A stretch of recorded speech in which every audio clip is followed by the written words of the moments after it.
bem-vindos a mais um Espaço de Fontes aqui no SmackDown e no Wrestling.pt, e hoje para analisar o CTW Morte Súbita do último sábado, o show que fez estar em Portugal Zack Sabre Jr. Ele esteve no CTW no passado sábado, num show onde estiveram 210 pessoas, é este o número oficial, numa venue, também ela nova, no Mercado da Boa Hora, uma venue que já vos vou falar, e portanto, num show que vamos analisar aqui de seguida. E vamos então começar exatamente por aí. Aliás, por aí até não, vamos começar até por outro aspecto, quanto a mim até mais importante, teve a ver com o seguinte: este foi o show que conseguiu reunir, portanto, numa promotora portuguesa, conseguiu reunir pessoas de todas as promotoras nacionais, conseguiu reunir grande parte da comunidade de wrestling, pelo menos online, em Portugal, e portanto este show teve esse condão, o condão de juntar, o condão de reunir. É lógico que a presença de Zack Sabre Jr. aqui era o grande dínamo, foi isto que fez com que realmente existisse esta reunião, mas seja ela qual for a razão, e até por isso temos que agradecer ao Zack, a verdade é que tivemos pessoas, tivemos lutadores do WP, tivemos o Salvador, tivemos o Marcos Vitória, tivemos o Mira, tivemos o Mota, tivemos o Pote, tivemos o Basílio, tivemos o pessoal do SmackDown,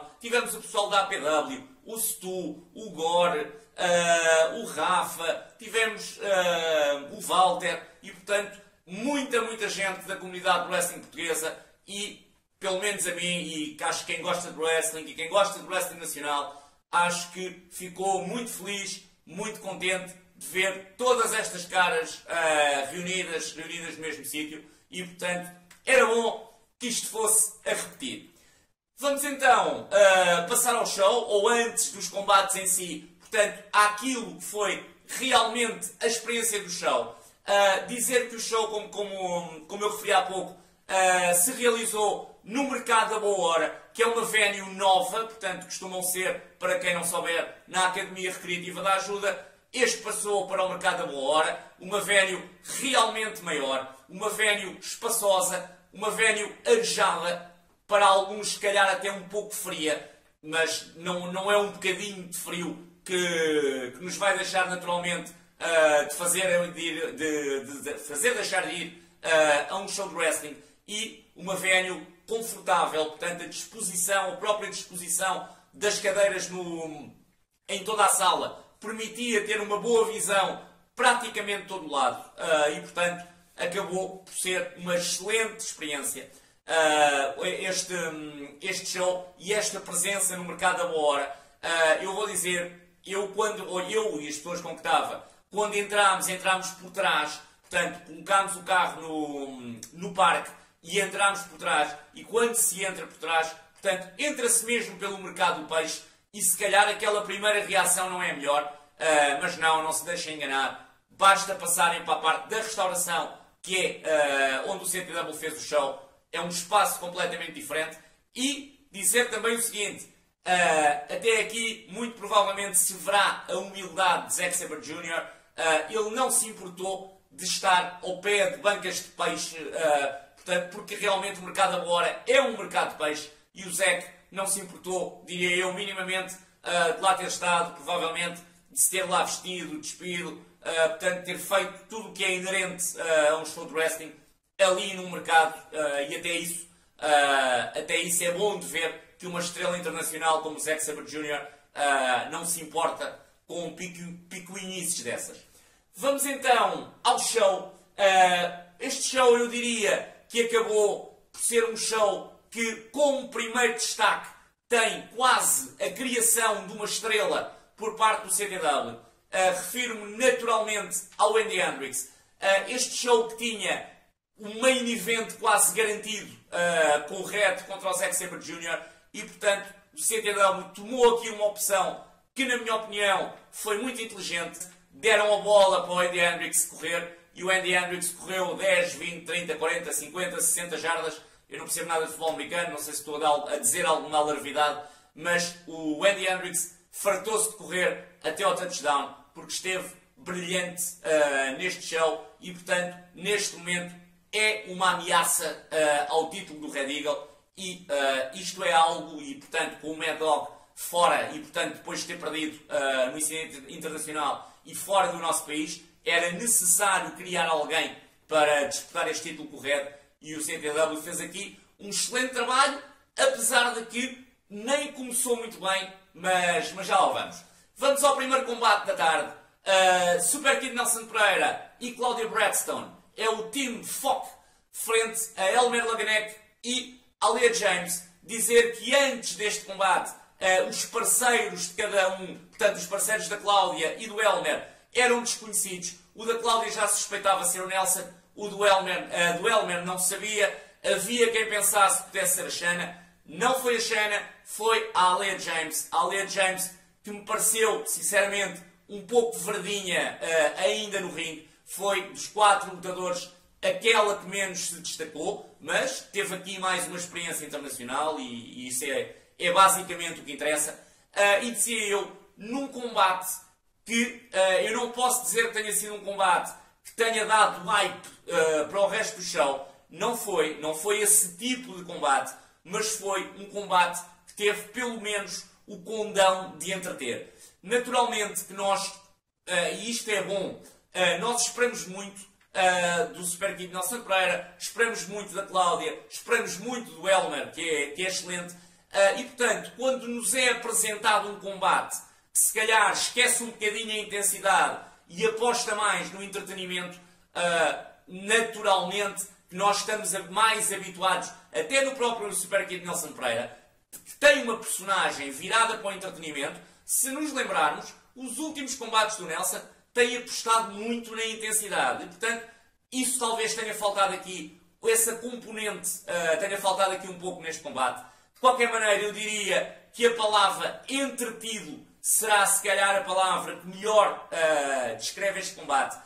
Acabou por ser um combate bastante equilibrado. O Super Kid ficou aqui um bocadinho, eu não diria de parte, mas a Cláudia acabou por fazer basicamente as despesas do match. O Super Kid foi mais utilizado nos double teams e depois na sequência final fez um excelente spinning à Alea. Depois o Codebreaker também na mesma Alea. A Cláudia agarrou as pernas da Alea para o Codebreaker do Nelson e depois o Nelson ainda foi à terceira corda. Portanto, acabou por ser um dos destaques do combate, apesar de ter tido muito menos tempo de combate do que a Cláudia.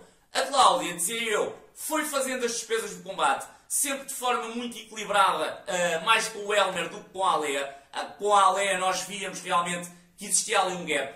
Agora com o Elmer as coisas foram sempre bastante equilibradas. Umas vezes ficava a Cláudia por cima, outras vezes ficava o Elmer. E portanto, tudo isto também com algumas sequências engraçadas pelo meio, como quando foram bater com a cara, quando a Alea foi bater com a cara no rabo do Nelson.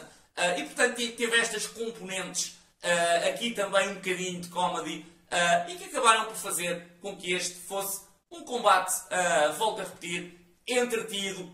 Não deu aquele hype que às vezes nós gostamos, e que às vezes aqueles combates mais de cruiserweight, mais aéreos, nos dão. Mas de qualquer maneira, eu diria que foi um início bastante razoável para este show. Não envergonhou nada. Acho que a Cláudia e o Nelson têm uma excelente química e, se calhar, naturalmente o CTW não tem títulos de tag team, é lógico que não, tem um roster ainda muito curto para isso, mas eu acredito que noutro tipo de combate a Cláudia e o Nelson se iriam safar de forma excelente, iriam estar muito bem. Agora a forma como este combate foi estruturado foi mais para o lado do entretenimento.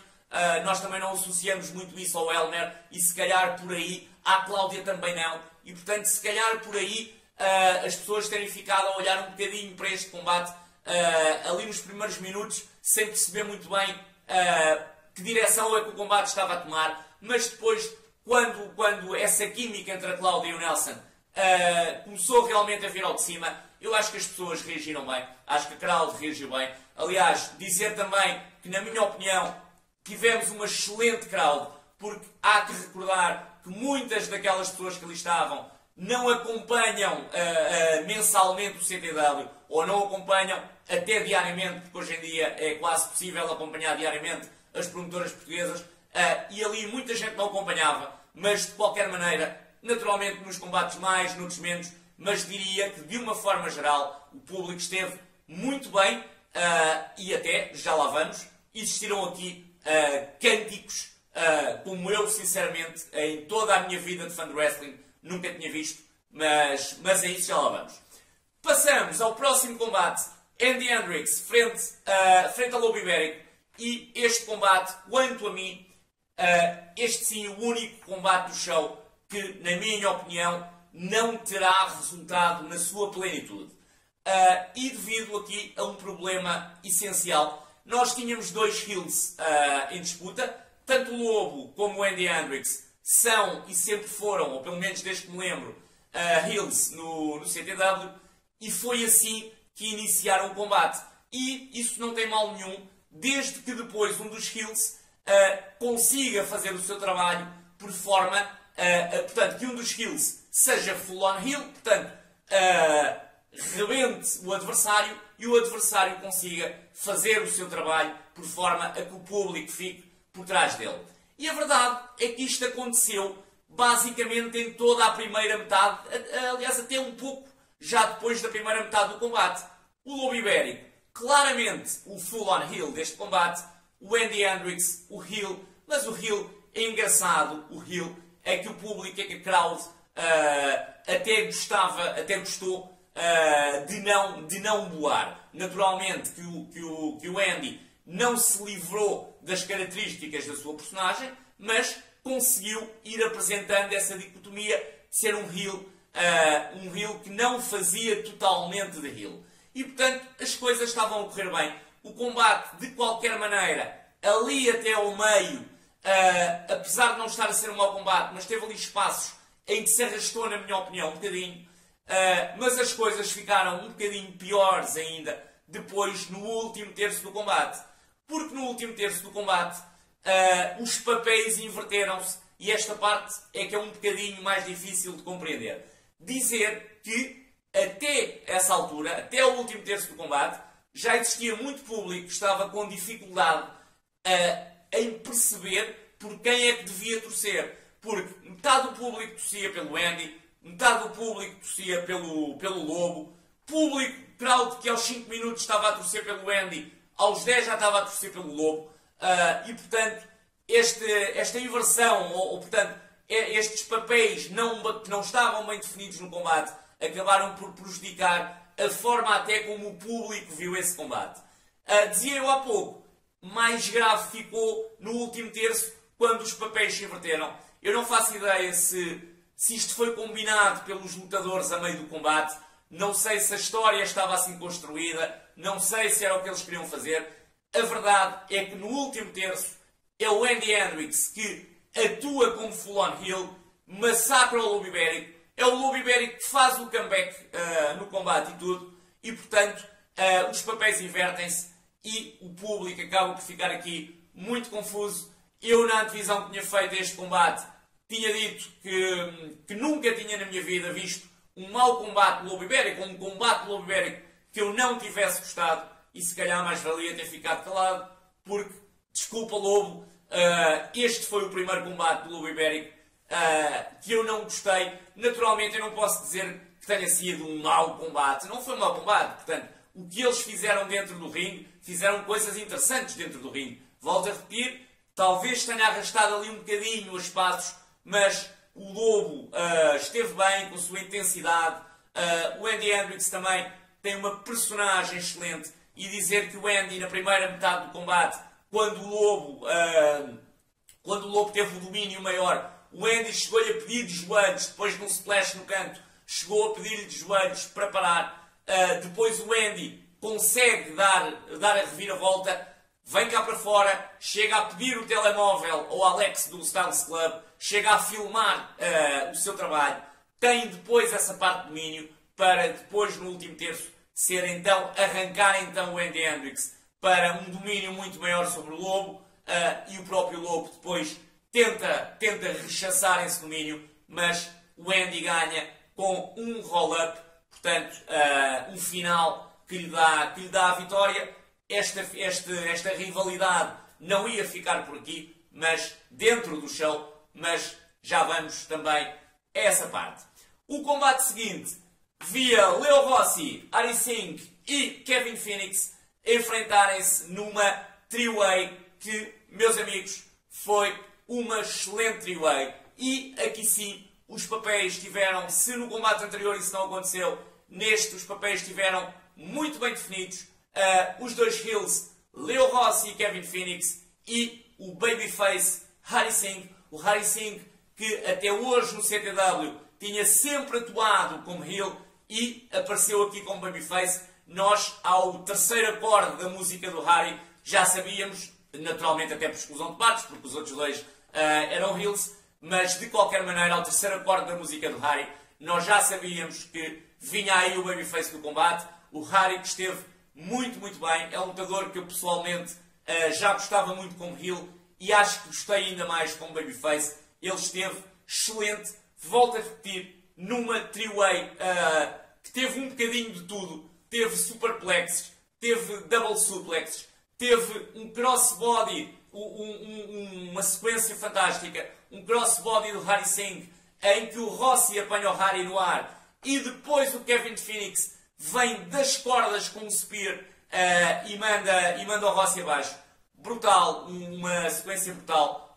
Os double suplex e o superplex que tinha referido também. E portanto acabou por ser uma three-way mexida, uma three-way bem feita tecnicamente. Na minha opinião, uma three-way também bem botada e que o Rossi acabou por vencer com o running knee, aproveitando-se de uma distração.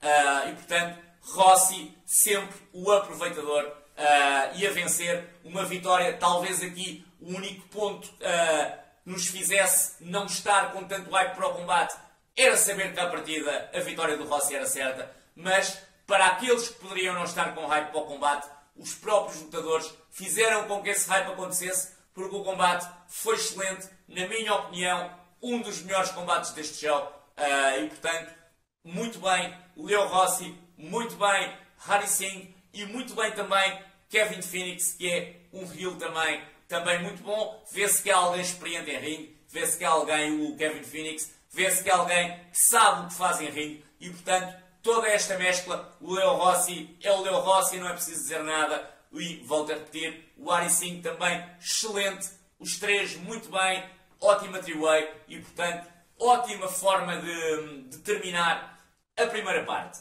Na segunda parte tivemos a Vitor Amaro Rumble.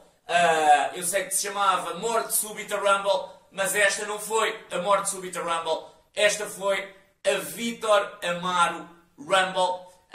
Eu tenho aqui o CTW e eu já vou explicar esta parte de Vitor Amaro. Muitos de vocês já devem saber, a grande maioria já deve saber o que aconteceu, mas eu de qualquer maneira vou voltar a referir naturalmente. O CTW publicou a lista dos 10 lutadores que estiveram no Rumble. Eu não me lembro deles de cabeça, mas o que fiz foi, pegando nesses 10 lutadores, colocar aqui tudo o que me lembro, portanto, que aconteceu na Rumble, para poder explicar a quem não ouviu. E portanto, esta Rumble começou com Lobo Ibérico e Scorpio, com os primeiros lutadores, para de seguida aparecer Vitor Amaro, que logo na entrada teve um pop fenomenal, depois salvou o Scorpio, estava a levar um beating do Lobo Ibérico. O Vitor salva o Scorpio e aplica uma clothesline no Lobo Ibérico, e acho que isto foi logo esta clothesline que acho que despertou o público para o que iria acontecer depois, porque o Vitor entra, tem pop logo na entrada, mas acho que essa continuação de ter logo aplicado a clothesline no Lobo Ibérico, num dos heels deste show, acho que fez realmente o público vibrar ainda mais e, portanto, ouviram-se, meus amigos, nesta Rumble, cânticos como uma claque de futebol. Portanto, nós tivemos minutos seguidos toda a crowd a gritar o nome Vitor Amaro. oh Vítor Amaro, oh Vítor Amaro. E portanto foi brutal. Sinceramente, eu já me tentei lembrar, até em shows que tenha visto lá fora, se alguma vez tinha visto algo assim. Não me recordo, sinceramente, e já vi bons momentos, até grandes momentos, no wrestling nacional, mas não, sinceramente, eu não me recordo de algo assim. O Vítor Amaro teve o pop do show, o Vítor Amaro esteve mais over, acho eu, do que o Zack Sabre Jr. Se não esteve mais, esteve ao nível. Logicamente que o Zack teve um pop brutal, o Zack também é heel, e portanto existe também essa dicotomia sempre. As pessoas esquecem um bocadinho isso porque é o Zack Sabre Jr., mas depois, durante o combate, naturalmente que isso tem influência, durante o combate do Zack com o Red. Agora, uma energia tão pura como esta, eu não me recordo alguma vez ter visto, e isto tem a ver com o facto do Vítor Amaro ser alguém tão genuíno que consegue passar isso para as pessoas, e aquelas pessoas ficaram a adorar o Hulk Hogan português, Vítor Amaro. O Vítor, dizia eu, aplicou essa close line no lobo ibérico. A seguir, portanto, com 3 lutadores em ringue, Vítor Amaro, lobo ibérico e Scorpio, entra a Anastácia. A Anastácia, que nós não sabíamos se era heel ou se era face, e que ficou na dúvida se havia de atacar o lobo ibérico ou o Vítor Amaro, mas atacou o Vítor Amaro e, portanto, com um low blow, e nós percebemos imediatamente que a Anastácia era heel. Juntamente com o lobo ibérico, atacaram o Vítor. O Vítor, nessa altura, sofreu até que entrou o Chris Londos. Pensávamos nós que o Chris Londos vinha salvar o Vítor Amaro, mas rapidamente também foi eliminado. De seguida entraram os dois, eu penso que eles não são os dois franceses, mas eles pareciam quase tag team, porque pareciam estar combinados entre eles, Jack Tyler e Stan Corey.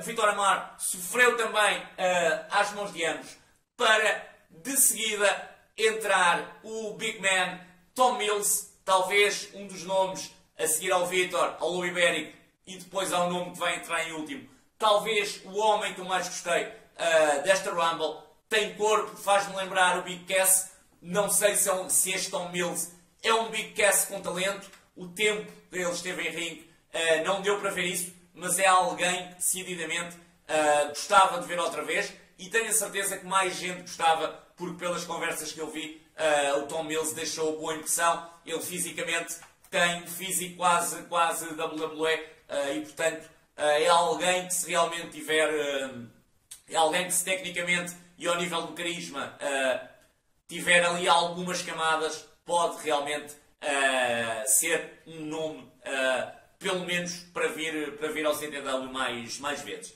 O Tom Mills entrou e eliminou o Jack Tyler e o Stan Corey, e portanto ficámos com Amaro, lobo ibérico e Tom Mills no ringue. De seguida entra Cortés Comodo, e quando entra Cortés Comodo, e volto a repetir, em toda esta sequência de tempo, o público esteve sempre a gritar pelo Vítor Amaro, e quando entra o Cortés Comodo, o Vítor sobe a top rope, crossbody para cima de Cortés Comodo, de Tom Mills e do lobo ibérico, e portanto o mercado da boa hora entrou em erupção como um vulcão nessa altura. Acho que aí sim foi o pop do show, foi uma brutalidade, e portanto um grande crossbody do Vítor. Diga-se de passagem que o Vítor Amaro esteve muito bem nesta Rumble. Aliás, esta Rumble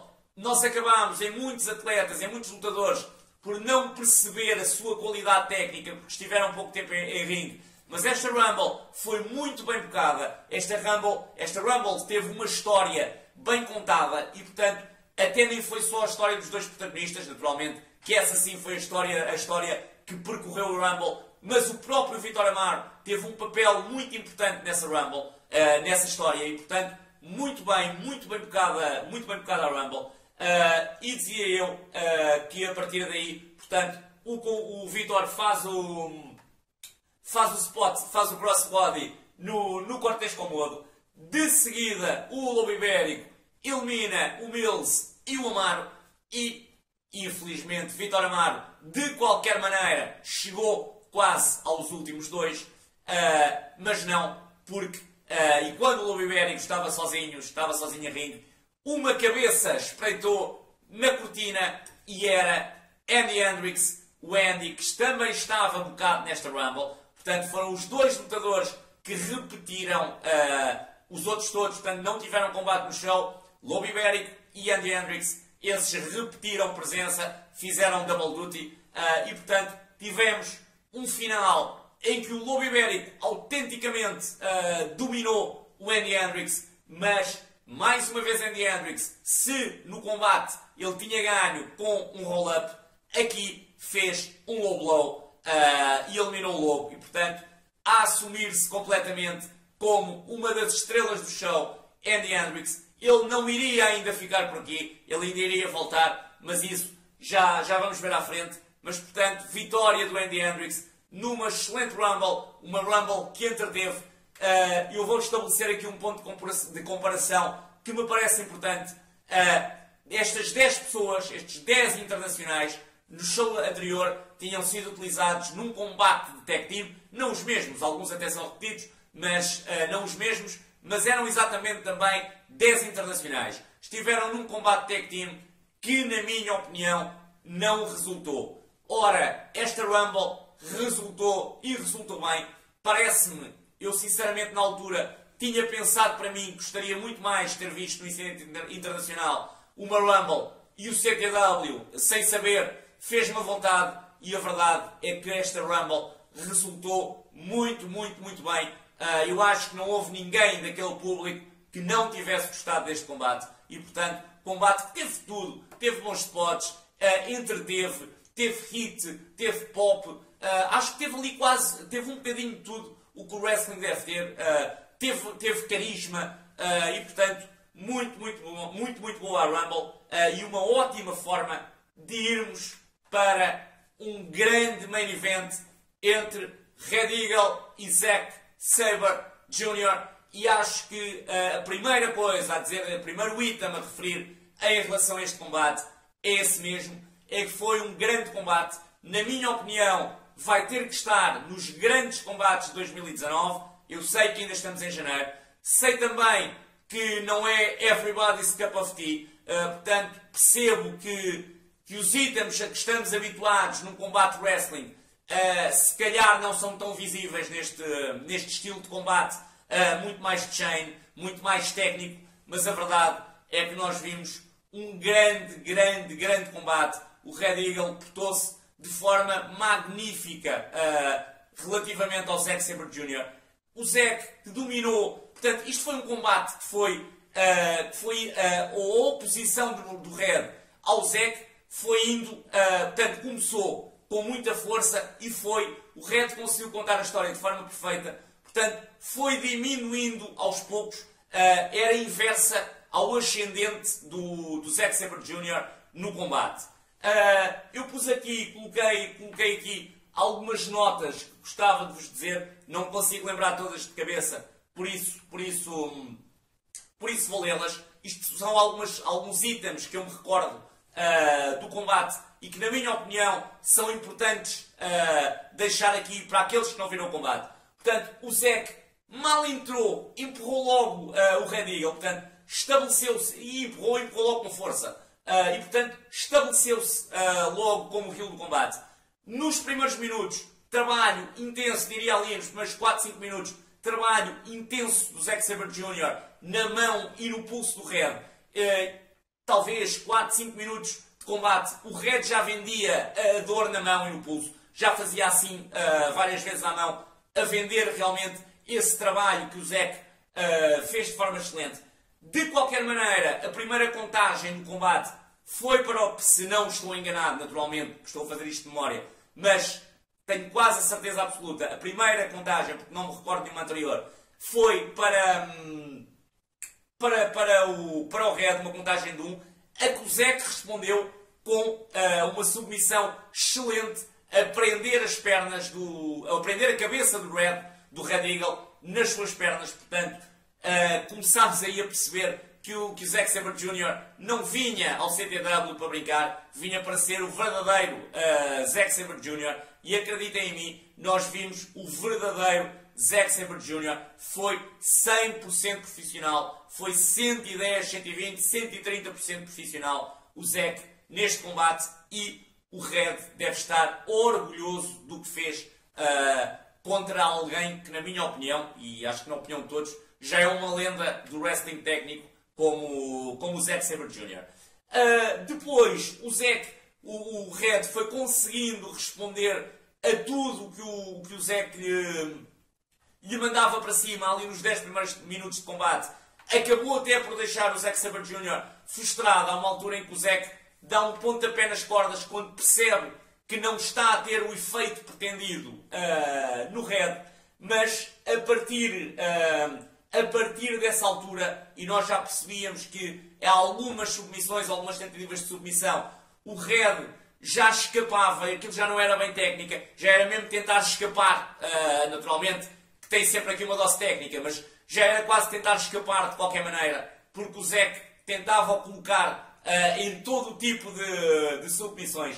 Outra excelente submissão, ou tentativa de submission do Zack Sabre Jr., sentado, a puxar os braços do Red para trás e depois a fazer força com a cabeça nas costas do Red. Brutal também, o Red vendeu-a muito, muito, muito bem. Foi também brutal. Outra questão que teve a ver com os uppercuts do Zack Sabre Jr., também eles brutais. Lá está, a resposta do Red foi diminuindo, portanto, ali até aos 10 minutos de combate, eu diria que os uppercuts do Red Eagle talvez não tenham tido a mesma força do Zack. Nunca eram iguais, mas ficavam lá perto, e a partir dos 10 minutos notou-se claramente que os uppercuts do Red começaram a diminuir. O Red vendeu muito bem o cansaço e o esforço que teve de fazer para conseguir libertar-se de tudo o que o Zack lhe trouxe. Tivemos ainda um armbar também a que o Red Eagle resistiu. Isto antes dos 5 minutos finais, porque os 5 minutos finais deste combate foram muito diferentes do resto do combate. Portanto, todo o combate foi esta tentativa, e volto a repetir, o ascendente do combate foi sempre do Zack Sabre Jr. Ou a partir ali dos 4 a 5 minutos, notou-se claramente que a parte mais ativa do combate era o Zack Sabre Jr. e quem se tentava defender era o Red Eagle. Portanto, o ascendente foi do Zack. Agora o Red teve muito, muito bem nessas defesas e depois no que conseguia contra-atacar. Até que chegámos, dizia eu, aos últimos 5 minutos de combate, às near falls, ou às sequências já um bocadinho diferentes deste wrestling técnico que passou por quase ou por mais de 2/3 do combate. E portanto, tivemos primeiramente o Red Eagle a conseguir rechaçar um ankle lock, a fazer com que o Zack Sabre Jr. fosse às cordas, portanto fizesse bounce nas cordas, e quando foi para trás o Red aplicou-lhe um vertical suplex para uma contagem de 2, que o Zack naturalmente conseguiu escapar. Depois também os kicks do Zack Sabre Jr. Portanto, o Zack deu 3 kicks seguidos ao Red. O Red, ao quarto, agarrou-lhe a perna e o Zack, já frustrado, deu, e meus amigos, não existe nome técnico para isto, deu 3 lambadões no Red Eagle, assim, assim e assim. 3 lambadões brutais fizeram o Red ir para trás e, portanto, brutal também. E o combate acaba, isto foi quase no fim do combate, o combate acaba com uma tentativa de slice bread por parte do Red Eagle, só estamos a falar de Zack Sabre Jr.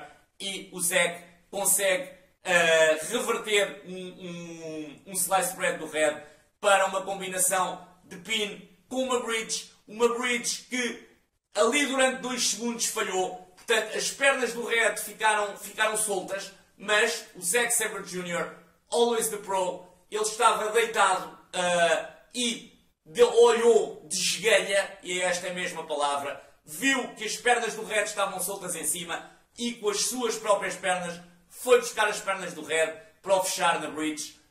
E portanto, 1, 2, 3, um enorme combate, quanto a mim, um combate técnico, combate que não se vê todos os dias. Aliás, será difícil, muito sinceramente, voltarmos a ver um combate igual a este em Portugal. E, portanto, aquelas pessoas que ali estiveram, na minha opinião, e se gostam de wrestling, nós fomos uns privilegiados naquela noite de ter visto este combate entre o Red Eagle e o Zack Sabre Jr. Sinceramente, pessoalmente, isto é apenas a minha opinião pessoal, dos melhores combates que já vi em Portugal. E, portanto, o CTW está aqui a subir a fasquia. O combate do Rossi com o Tamura, um combate completamente diferente deste, tinha sido dos melhores main events já alguma vez disputados em Portugal.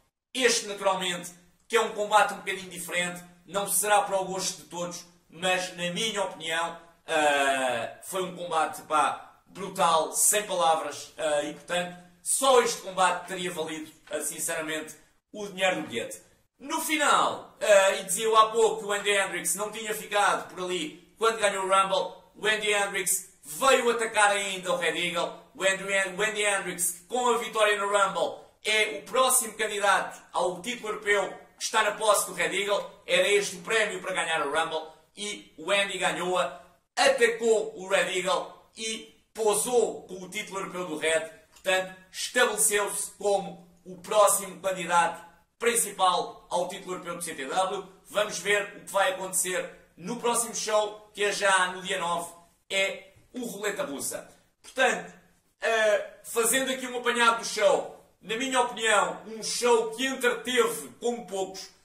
Eu vou recordar este show, se calhar até ao fim da minha vida, naturalmente muito pela presença do Zack Sabre Jr., é lógico que sim, mas sinceramente também pelo combate que o Red fez. Foi um combate magnífico, acho que nunca irei esquecer esta prestação do Red. A three-way foi também muito, muito boa, foi sem dúvida um dos combates do show. E depois a Rumble entreteve também com poucas. Os dois combates que, na minha opinião, se calhar acabaram por não espantar tantos, foram os dois primeiros. Acho que o combate da Cláudia e do Super Kid entreteve. Eu acho que o papel que eles tinham que fazer, fizeram-no, e portanto, acho que nada a dizer por aí. O combate do Andy Hendricks com o Lobo Ibérico teve aquele problema que é difícil, na minha opinião, de ser ultrapassado.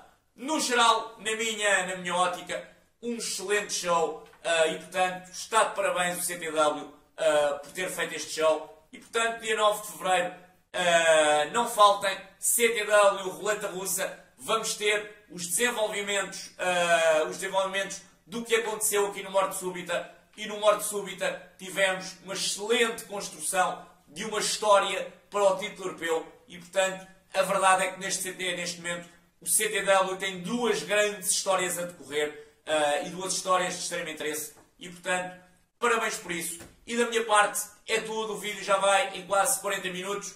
Peço desculpa por isso, mas queria-vos trazer realmente uma descrição do show para aqueles que não, ou a descrição possível, a que tenho de memória, para aqueles que não estiveram, e por isso ficou aqui um bocadinho mais longo. Da minha parte então é tudo.